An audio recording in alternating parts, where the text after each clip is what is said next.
Welcome back, listeners of the T.R.O.N podcast. Your host, Rashad Woods. As I always say, I love to highlight entrepreneurs, go-getters, people with high energy, spirit, aspirations, and have achieved those goals and are willing to help others with success of their own. Debbi DiMaggio, ladies and gentlemen. Hello, how are you? Thanks for having me this morning. Thank you. Successful realtor, entrepreneur, author, podcast host, while balancing work and life on top of it. How in the world did you manage to do all this? Someone told me the other day that I asked them how they kept it all together. I was interviewing Sean on my podcast, and he said, I just get really focused on what I'm doing. He said, I was literally just diagnosed with ADHD. And I'm like, I'm sure I have that. Yeah. And he said, he's not organized. He looks organized, but he's not. But when and that's kind of with me. And I write in my book, Mindset in Motion, about how I focus, because I feel like an octopus with so many different arms and things I talk about and I'm passionate about. So how I focus is I lock in. So even if I don't need to use the headphones, if I didn't have this set up, I need to put this on when I do a podcast because I need to lock in and get focused on what I'm doing. Okay. And that's how it keeps me organized. Well, the thing, it's funny. Sometimes I do, sometimes I don't. Like, it gets awkward on the head. And then, like maybe sometimes I just want to not look like I'm hosting kind of a deal. So I kind of take it off just so it looks like I'm talking. But the thing is about it is you're focused on the task at hand. And I think that sometimes people, we'll dive into your career, they can get pulled in multiple different directions, particularly if they're trying to start something successfully. And then they lose focus on the goal of what they wanted to accomplish, or they never start at all. Right. Absolutely. You really have to focus on one thing at a time. I mean, like you said, I'm real estate, I'm podcast author. I like to just write to help people. This morning, I woke up at 3:41. My husband woke up and he said, "What time is it?" I said, "I'm sure it's 4." And I said, "Actually, I bet it's 3:41 because our cats wake us up at that time or wake me up." He got up this morning. I said, "I bet it's 3:41. At 4:00, I rebounded out of bed and my mind, as it does, starts writing, and I had to get a blog out. I only write when put newsletters out when I'm inspired. As a real estate agent, we try to keep in touch with people, but I can only write when I'm inspired and it comes from the heart. And so this morning, I was really excited to have that moment because it's been a year in the writing of this book, Mindset in Motion, that I haven't had that time and space to talk about and think about other things that had happened maybe a day ago or a couple of days ago. Right. And this morning I popped up with energy to write, and it felt so good to be able to go back to that. It's wonderful and beautiful, and it's a routine, and then it gets baked in your DNA. And the hardest part for people is changing habits and patterns, right? Because, if you're looking for a break, if you're looking for why things didn't work out for you, the first thing you have to address is yourself. Am I putting myself in the best position to be successful? And you know this because you've had such a wonderful career. You're going to have to do things when there's no success immediately seen in front of you. And you're going to have to plow through those lonely times where, why am I doing this? I'm not, especially in real estate where, it's so competitive. And I'd love to get into that field and know that that's about relationships, and you have to be working for your clients on their behalf. So can we dive into your real estate career? Sure, absolutely. I've been in real estate 35 years, and it's always hard to find new clients, right? Because you might know a lot of people or meet a lot of people, but people might not be in that place in their life at the time. So it's about developing those relationships over time and developing new relationships, pivoting and readjusting what you do, whatever you're if you have a service, product, or brand. We do the same thing as a realtor. So I coach. I still practice real estate, and I'll never quit. I'll die, and before I die, I'll continue working. But why end it when you've been building these relationships all your life? But now I also coach. Well, I've always coached, but I've always helped other agents with their business. And so one of the things I say, I have these 5 C's. I won't go into all of them, but one of the things they have to do is consistency, and they can't give up. If you want to have a part-time job, at the same time, so you have some money coming in, then do that. But you have to stick with real estate. It's not going to happen overnight. It might not happen in 3 years, but you have to keep working at it and stick with it. Because if you give up and not go for it. Just have something else that you're doing at the same time until you're able to give up that paid job. But it's about consistency and showing up every day and not sitting at home waiting for the phone to ring. Well, it's funny, right? Like, I think the same principles. I could never be a realtor, by the way, because, to each is like, it's just not for me, right? But I think that the same principles, and what I love is the mindset, right? Every single day you have to be prepared for the day's next challenges, right? And not everybody's going to be as talented as Michael Jordan or Tom Brady or Peyton Manning, but their mind was 80% of what got them to be to that rarefied air, right? Right. And Tom Brady certainly wasn't that physically talented. And it's in my book is actually written in it from an athlete's perspective with the pregame, the game, and the end game. But athletes are the perfect example. They practice and practice until it becomes a habit. And just that skill from all that repetition, they were consistent to get where they are. It wasn't that they were just, okay, I feel like it, or today I'm not going to go. It's like they are super consistent people, and that is how they excel. And think of yourself as that. That's what you need to do in business. Yeah, it really is. And I think that, again, I don't want to get off the topic of you, but for people who are listening, it's about consistently evolving, right? So when you master, or at least get good enough at one particular thing, Apple started off with just one computer. And then, 50, 45 years later, now they've evolved into a behemoth.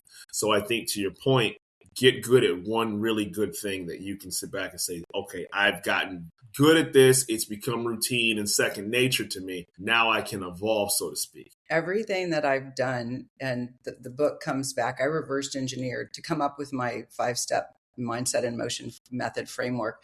I reverse engineered how I achieve my goals, but I'll just pull one thing out. Whether I'm writing a book, whether I'm in real estate, having a podcast, I mean, all of a sudden you don't just have a podcast and you're good at it. It takes time to develop the skill that we are doing right now, having a conversation on air live. So one thing I do is that I want to perfect what it is. So it becomes routine, it becomes habit, it becomes natural. So for real estate, you just have to do it and keep doing it. And when you coach too, or you help someone else, you are actually helping yourself, because you're being reminded of all the things that you need to do that you might have gotten too busy, that you're not doing those basics.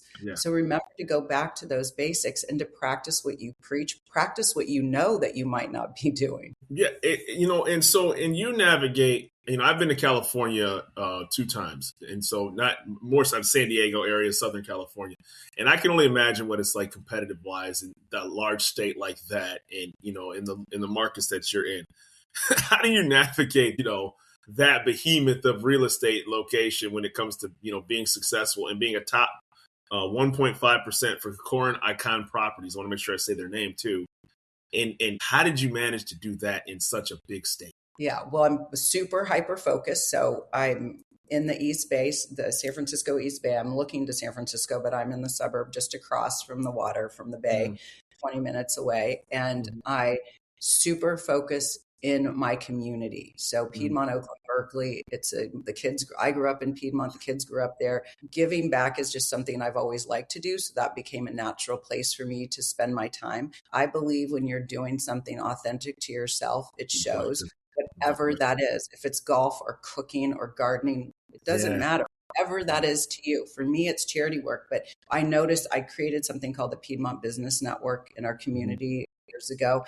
And I would have people come up and say their name, what they did, and then provide their favorite charity. Do you know, once they got to their charity, they couldn't stop talking. And it was supposed to be 3 minutes. And they would tell about all the charities they were passionate about. But you know what we saw when they did that? Their authentic self. Their authentic self.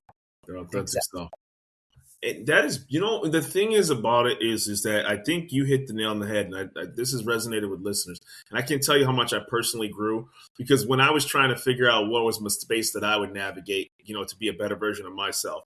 And I'll curse a little bit. I half-assed some things because it didn't matter because it wasn't me. It wasn't, and then, I realized I loved to know how things worked and how things navigated and how things were produced and talk to successful people. And I was like, man, I kind of like talking all the time about things that I just like to know. And I was like, let me do a podcast. And then you do, to your point, you do one episode, then you do 20, then you do 50.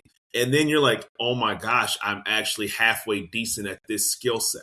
Right. And it's because cool. you love it, because you truly have a love for it. Right. Yeah. I always say, I say this all the time, whether it's real estate or anything, don't try to force yourself into something that is not you. You'll never succeed at it because you don't for me, getting up every day and, I'm going to speak with clients. I might send them a letter. I might, meet with them in person. I love doing it every day, and every day is a little different. Yeah. So if I didn't love it, there would be no way. Because of course there's a lot of stress that goes along with real estate, but you have to love what you do. I don't see how it could work if you don't love what you do. I think it comes around. I mean, and not only that though, you love it because you're sharing it with people, right? So I wrote some notes down because I wanted to make sure I touched base on them. So can we talk specifically, obviously, about the mindset in motion? Mine's my book, and Mindset in Motion, Activate Purpose, Power, and Peak Performance. Yeah. It just came out. I'm so excited. With anything, you have to have the right mindset, and you have to, I'm going to go over the steps because I'll make it very clear that way. So there's 5 steps. The first is you have to have a goal. Yes, we can have plenty of goals, but start with one. Work on one at a time. So you have to have a goal. You have to find clarity around that goal. So whatever it is. The second thing is you have to believe. Believe that it will happen, that it's going to happen. Don't worry about how you're going to get there. The next thing is to internalize that, whether that's through, for me, it's writing. The reason this book was born was not because I meant to, but I was trying to find clarity because I wanted to. What was I going to talk about on my TED Talk? This was last March.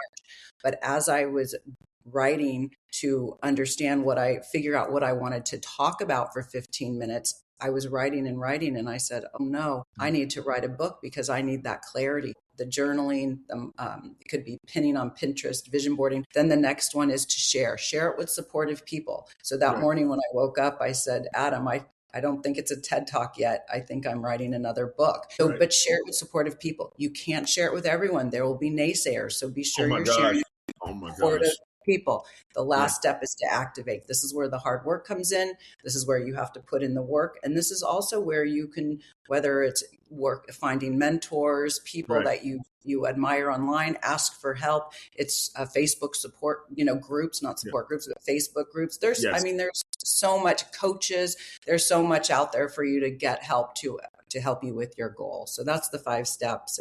But sharing with supportive people is very important because you want. Yes. And I think the number one thing that has to resonate with people is that the successful people have as much time, and I don't want to say, unsuccessful people who haven't achieved their goals have as much time on their hands as the people that have made it in their respective fields of work.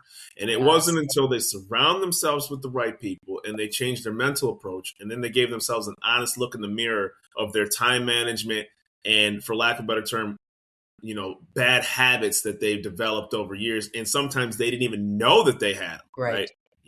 And so when you're coaching people, like, how honest and forthcoming are people about, like, I want to get here, but I haven't gotten here yet. And you're looking at it in 10 seconds, like, well, I'll tell you why. Exactly. It's so true. I get so frustrated when someone says, I don't have time. I mean, you can't say that to me. I don't have time. Oh my gosh. And you can't find time. Someone said this the other day. You can't find time. You need to make time. Mm-hmm. So if it's important to you, you're going to make the time. There is time. You just need to make the time. Mm-hmm. And, even, listen, for people who are listening right now, this woman got up at 3:00 in the morning and made an 11 a.m. Eastern time call in San Francisco. It's 8:00 her time and was messaging me, right? So, like, full disclosure for people who say they don't have time right now. That's not going to fly. But what I will also say is that if you have that fire in your belly, and yes, you get tired. Yes, you have kids. Yes, you have commitments and all these other things. But there's something that wakes you up. I do these shows and you do a pod. You're ultra busy. Nobody's going to sit back and say, oh, how do you manage it? Like, it's easy. It's not. It's absolutely hard. But it's supposed to be. And I say that because it starts weeding away those people that started versus the people that are still there. Absolutely. I'm going to share a little tip I learned and I've employed. So one of the things I love about my podcast, Mastering the Art of Success, is because I get to speak to cool people like you who get to share their success and how they got there. And who doesn't want to learn from someone who's done it? And they have all kinds of advice. So it's amazing. And I'm sure that's why you like your podcast too. So one of the things Mickey said, I always ask people, are there any platforms, tools? How do you keep organized, right? We have so many texts and emails and platforms and Instagram ads coming towards us. Do this and you'll be more organized. Well, this was so great. Mickey said, I go, what? She said, I had an opportunity to speak to President Clinton. And I said, what did you talk about? Wow. She said, I know, it was pretty cool. And she said, I asked him how he stays organized and always looks so effortless. He said, I am always present. My secretary or whoever he mentioned, his assistant or whoever, said, it's everything is in my calendar. And I just look down to see what the next thing is. And so when I'm there, I am 100% present. So the reason why I knew we had an appointment this morning, I have now gotten super uber organized, which before I never had a calendar. 2 years ago, I didn't even keep a calendar. I hired a virtual assistant who was in my BNI group, so she's not totally virtual. She got my appointments set up on Google Calendar and my iPhone. Everything syncs, and I get a reminder the day before, the day of, the half hour before. So that's why I was calling you. I am now tied to my calendar and I don't have to think anymore and I can be present. And I now know my next appointment's at 9:00. So it frees up so much time when you're that organized and you can be present like I am here with you today. Listen, and full disclosure, nobody's perfect. There's times where I didn't know I had a podcast on the day, but then I looked at that calendar, saw the hour up, I'm like, oh, you know what? Got to clean myself up, get ready, get prepped, because when you've done some things enough, it's almost like your preparation that you did beforehand can prepare you for something that when you did have that aha moment, got to be ready. Like you stay ready so you don't have to get ready, so to speak, right? Right. Exactly. Yeah. And I couldn't, because I've been podcasting with people from Ireland to Nigeria and India and everywhere. I was so confused the time we were today. I'm like, where is he? Is he in the world? Is he? And I said, if that's 3 a.m., 2 and 3 a.m., I'm like, no, I get up at 3:41, but I don't want to do the ones in the nighttime. In the morning, I could do anything. But if that was midnight or 1 a.m., I'm asleep. Well, listen, and I was like, it was a shot in the dark to say, I was like, well, she's in Cali, like hopefully she gets this message. She's not sleeping, right? But that's the reason why you're successful the way that you are is because you manage that really well.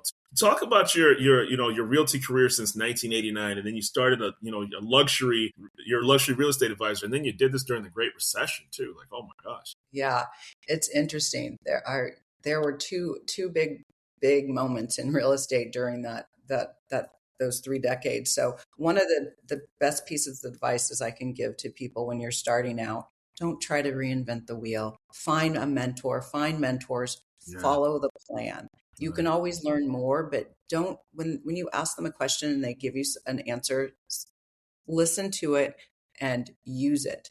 I found so many people when I was younger, they were wanting to do it their own way, or or even today when I coach people, they think they're going to do it their own way. Don't reinvent the wheel. Start from scratch. Do what they say. That's number one. Then there was 2008, 2009, which all of a sudden it was like, the world halted. It was weird. We weren't going out to dinner all the time. It wasn't COVID, but it was the recession and people were kind of hanging back. No one was really doing stuff. Yeah. But 2009, that's when we launched our real estate company. So we launched Highland Partners in the recession. And someone said to me, do you know it's a recession and you're launching a company? And I said, oh, I didn't really think of it that way. What happened was our partner came to us and she said, she wasn't our partner at the time, but she said, what about the Piedmont office? What about taking that over and opening that? And it was just a conversation that blossomed, but we weren't thinking it was a recession. We just went ahead and did it. And then during COVID, and I talk about in my book, this whole thing about pivoting and adjusting, just like an athlete on a play field, you have to pivot and adjust. How much in business and in life we have to pivot and adjust. So then the COVID came And it was, I don't even know if it was a week. I was panicking. I'm like, if I can't work and I have to be home and I can't work in real estate, I will go absolutely crazy.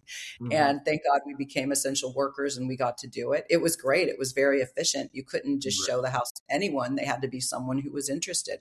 Yeah. But life is about pivoting and adjusting, just like Gosh. an athlete on a play field. So whether we go through different markets, you have to pivot. Yeah, and I think you hit the nail on the head when it said, "Don't try to reinvent the wheel." Right, and I love that statement simply because here I am doing a podcast, right? Yeah. For me to be like arrogant to think that suddenly I've found a different way of interviewing people, or I got the secret sauce, so to speak, right? Like they're buying you, right? They're Yeah. giving their time and they're buying you. Right. So obviously you're very busy and the hundreds of guests that I've interviewed can go other places. But there's something that resonated on my show with those individuals that said, I would like to be interviewed by Rashad or their assistant or their Right. publicist. So, you because of that and because of the realization that filtration system worked, I take it very seriously and try to make sure that I make the most of these guest time because I'm like, you can go to 100,000 other people in 5 minutes. Right. And so if I'm not prepared, if you're not ready, if you're not on time, listen, man, you're gone in the wind. And to your point, when it comes to building your real estate and empire and the successful things that you do, people got a phone full of other people they can call. Right. Know, it's a busy life, and you have to show up and be ready. You do. You really, truly do. And it's one of those things that you don't take for granted when it happens, and you're very Right. appreciative of those opportunities that come in front of you. What's it like being a TED Talk speaker? No, I haven't done that yet. That was last March. I decided that's what I thought I would do since I'd already written books. I had already done so many things. I'd started a podcast. I thought, well, I guess the next thing is a TED Talk. So, I had 5 minutes of free time. My husband said, you did the open house Saturday. I'll do the open house today, Sunday. So I'll never forget it. I was sitting there with an idle second. And I saw on Instagram this guy that kept coming up for me. And I'm like, what is this surfer guy coming up on my Instagram? Well, he was talking. Yeah, it was like it didn't connect. And I was so curious. And he was talking about how at 18 he did a TED Talk and now he offers a course. So I thought, well, I'm a lifelong learner. Mm-hmm. And I thought, well, maybe that's my next thing. I don't know. In my what I say all the time, I have a little card that's be on the lookout for opportunities. That's where the magic happens. You just never know. I wake up every morning going, what's that thing that's going to happen today? That's going to be so interesting, but you have to be on the look at it, else it will just pass you by.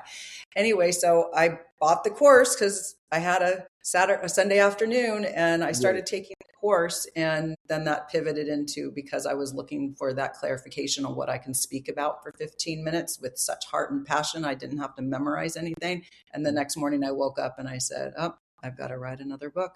So now I know my TED Talk a year later. It's on Mindset in Motion, Activate Purpose, Power, and Peak Performance. What is it like being humble enough to still take advice being successful? Like because I think that, people will say their degree or their accolades. What's it like being a lifelong learner, even when you've had to achieve the things that you have and you can pass along to people who are listening? Well, I think I need a therapist for that, because even I've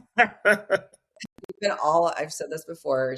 I was actually speaking with an agent who he said he works with us now in our company, and we were chatting. The open house was slow, and I said a palm reader read my palms, and he said, you're very into family, you're very into connectivity. He said, but sometimes you don't feel seen or heard. And I told him that, and he's like, oh my God, everything you've done, you don't feel seen sometimes. He's like, wow, you are so humble.